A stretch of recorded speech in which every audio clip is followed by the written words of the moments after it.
Greetings. This is Paul the Poke from paulthepoke.com. This is also, I'm going to be doing a report and posting on ValorTube. You can follow me at my homepage at Paul Lear at valortube.com. We have, well, frankly, it is a historic day.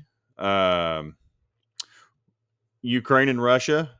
Russian President Vladimir Putin signed a decree today on Monday, and he has recognized the independence of the separatists of the Donetsk People's Republic and the Luhansk People's Republic in eastern Ukraine's Donbass region. That's per the New York Times. It's not just per the New York Times. I mean, this is global news. It's happened within about the last couple of hours. During a speech, Putin also demanded the end of Ukraine's military operations in the separatist area. The announcement came on Monday after Putin held a meeting of Russian national security officials. Ursula von der Leyen, president of the EU, tweeted that the move is a blatant violation of international law. So here's kind of the bullet points, and this was as of a couple of hours ago. Russia has surrounded Ukraine with around 150,000 troops, according to Ukrainian and U.S. intelligence officials. I've seen that high as anywhere from 175,000 to 190,000 people or troops, according to various sources. At any rate, it's a lot of troops. They continue to move and position themselves. Not going to get into the specifics of that. We are going to follow up with the Kremlin said in a statement that the leaders of France and Germany have already expressed their disappointment, but we're still pushing diplomacy. Ukrainian President Zelensky called for Putin to meet him and seek resolution to the crisis. Probably not going to happen. Seeing all kinds of wild and crazy stuff as to the happenings of where President Zelensky is and what's getting ready to happen with him. It's on. That's about all you can say. For those of you not familiar, we're talking about this eastern region of Ukraine. Follow my cursor. Scroll back just a little bit, and there's Moscow up here to the north. We're talking about this area here. I've seen reports on Twitter and various sources showing Ukrainian troops headed toward Kharkiv as a possibility. And I will say this right now. So as these things start to happen, we're going to see all sorts of kind of wild, crazy news. Would caution everybody to be patient and discerning. And it's developing, and things get crazy when things are happening. I do know this. This is the Sea of Azov right here off the northeast portion of the Black Sea. Russia has pretty much sealed that off, and they've told nobody goes in there. That was as of late last night. There it is, Sea of Azov. Russia is controlling this completely right now. We're going to get into some of that in just a little bit. Try to find some stuff where we could confirm what's actually happening. Again, Russia recognizes independent states. Here is the statement for any of you folks out there who read Russian. I do not. Putin instructs defense ministry to deploy Russian quote, peacekeeping troops to Donbass. So again, Putin has dispatched peacekeepers. We're going to send some peacekeepers to eastern Ukraine. And they're there. They are moving in. And this is per Intelsky or Intelsky. I don't know how they Intelsky or Intelsky. Please excuse me either way.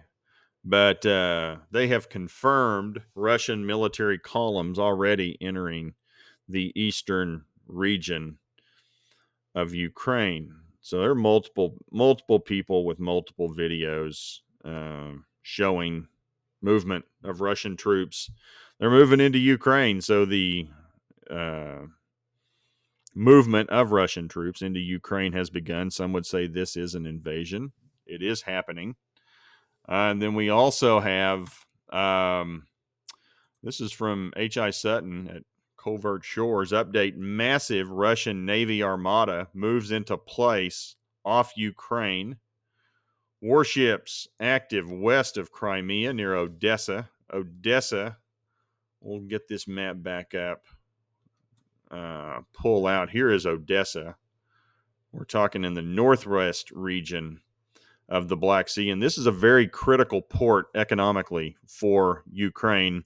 I've read some reports, people speculating that if this port gets cut off, this is a major port for grain, distribution of grain, Ukrainian grain, wheat, so forth, that you may see some spikes in inflation for the cost of food in and around the region. Also a port for the distribution of energy out of Ukraine. Again, I would expect to see gas prices pop here, natural gas spike in Europe. Europe's already out of natural gas. They ran out this weekend, and that's according to their folks that keep track of their underground inventories. They're out of natural gas to heat Western Europe. Gazprom continues to have the spigot cut off, so no natural gas is flowing from east to west from Russia to Europe at this time. Multiple submarines in the Black Sea as well.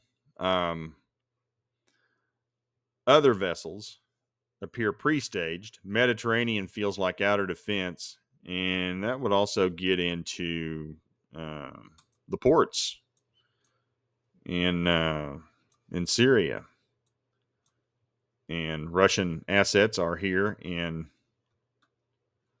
Tartus and Latakia.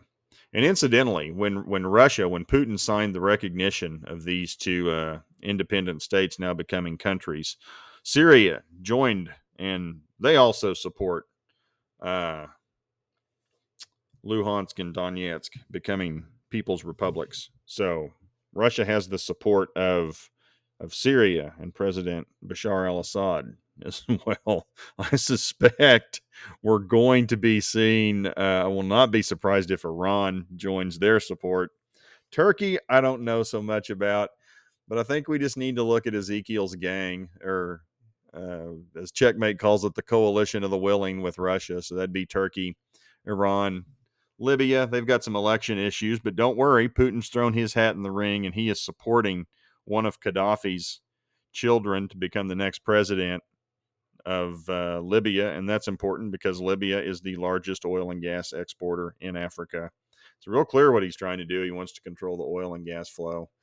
Go back to this. Massive Russian Navy armada moves into place off Ukraine. You can click on this at navalnews.com. Want to take a deeper dive. But bottom line is, Putin has recognized these breakaway separatists in Luhansk and Donetsk in eastern Ukraine, has recognized them as countries. He's got the support of the Syrians. I suspect he's going to have the support of others. Germany's upset. France is upset. Macron can't be happy. He doesn't look real good in all of this. In the Biden administration, he's already targeted Ukraine's separatist regions, prohibiting trade, new investment, or financing in these regions. This announcement, coming within hours of Putin's speech, is separate from swift and severe economic measures for any Russian invasion. So he's keeping this separate, as if he's going to have something else for Russia. I know I've seen Boris Johnson out of the UK. The UK is prepared to issue economic sanctions starting tomorrow, the 22nd of February. I've seen Germany and France may do something. The EU's looking to do something. Lots of talk right now. All of this is fluid and is in motion. Here's a statement by Press Secretary Jen Psaki on Russian announcement on eastern Ukraine. We have anticipated a move like this from Russia and are ready to respond immediately. President Biden will soon issue an executive order that will prohibit new investment, trade, and financing by U.S. persons to, from, or in the so-called DNR and LNR regions of Ukraine. this EO, executive order, will also provide authority to impose sanctions on any person determined to operate in those areas of Ukraine. The state departments of state, or the departments of state and treasury, will have additional details shortly. We will also announce additional measures related to today's blatant violation of Russia's international commitments. To be clear, these measures are separate from and would be in addition to the swift and severe economic measures we have been preparing in coordination with allies and partners should Russia further invade Ukraine. We are continuing to closely consult with allies and partners, including Ukraine, on steps and on Russia's ongoing escalation along the border with Ukraine. Well, I mean, they're moving troops into Ukraine. I suspect there's going to be a bunch of sanctions levied and a bunch of tough talk. Putin's ready to go. He's got 75% of his military resources, up to 75% of his military resources around Ukraine at this time. Interesting times, shall they say. It's 5 o'clock Central Time as of this post.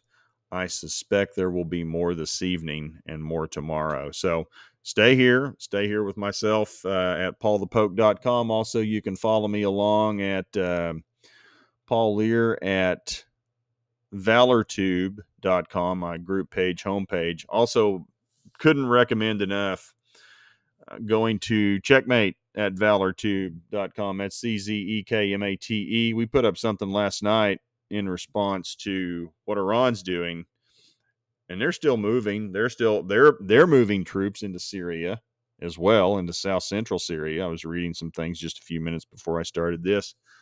There's a lot of moving parts. And it looks like why we care about this. Ezekiel 38:39.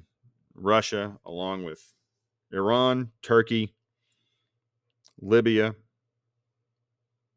Sudan, Ethiopia, as well as some other nations. And I suspect that would be some of the old Soviet republics in the Caucasus, some of the stand countries in, east of the Caspian, but Armenia, Georgia. And I also saw today, too, where Putin had signed an agreement with leadership in Azerbaijan as well. I'll back this out.